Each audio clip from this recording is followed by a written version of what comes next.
ہمارا عقیدہ ہے امام مہدی کی ولادت ہو گئی ہے اور ہم شخصاً جانتے ہیں کہ ان کے والد کون ہیں، ان کا سلسلہ نسب کیا ہے، وہ کیسے اہل بیت میں سے ہیں، یہ ہو گئے۔ دوسری طرف اہل سنت یہ نہیں کہہ سکتے ہیں کہ وہ پیدا نہیں ہوئے۔ آپ کو کہاں سے پتہ پیدا نہیں ہوئے؟ اگر کل ظہور ہونا ہو تو آج پیدا ہو کہ دوسرے دن کا بچہ تو ظہور نہیں کرے۔ بالکل۔ اگر کل ظہور ہے اور وہ عالم شباب میں ہیں آپ کے نریشن کے مطابق، آپ کے نظریے کے مطابق، تو بھی پیدا ہو چکے ہیں، تو کوئی یہ نہیں کہہ سکتا ہے کہ امام مہدی پیدا نہیں ہوئے۔ 15 شعبان کو جو شخص پیدا ہوا تھا وہ امام مہدی ہے یا نہیں، اس میں اختلاف کیا جا سکتا ہے، لیکن یہ بات کوئی جاہل کر سکتا ہے کہ بھئی امام مہدی پیدا نہیں ہوئے۔ آپ کو کیسے پتا ہے پیدا نہیں ہوئے؟ صحیح ہے۔ معمولاً یوں کہا جاتا ہے کہ ہمارا عقیدہ پیدا نہیں ہوئے، آپ کا عقیدہ پیدا ہوئے۔ نہیں بھئی، آپ کا عقیدہ یہ نہیں ہے، یعنی یہ نہیں ہو سکتا، یہ معقول نہیں ہے۔ اور ہم زیادہ ریفرنس اور کتابوں اور فلاں کی طرف نہیں جاتے، ہم تعقل کی طرف جاتے ہیں کہ بھئی جو بات کامن سینس میں واضح سمجھ میں آ رہی ہے اس کی طرف جائیں، اور اس میں کوئی شیعہ سنی بھی نہ ہو۔ بالکل۔ اور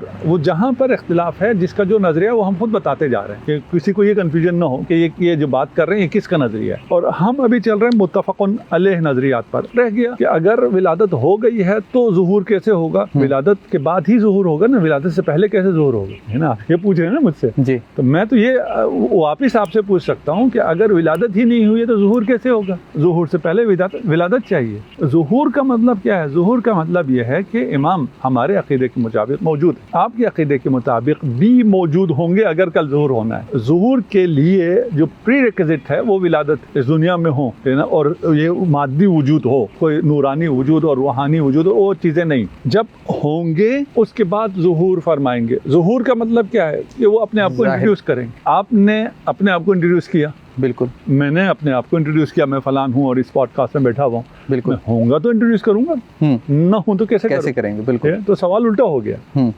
آپ کہہ رہے ہیں اگر ولادت ہوئی ہے تو ظہور کیسے ہوگا؟ ہم کہہ رہے ہیں کہ اگر ولادت نہ ہو تو کیسے ظہور کریں گے؟ آپ ہمیں سمجھا دیجیے۔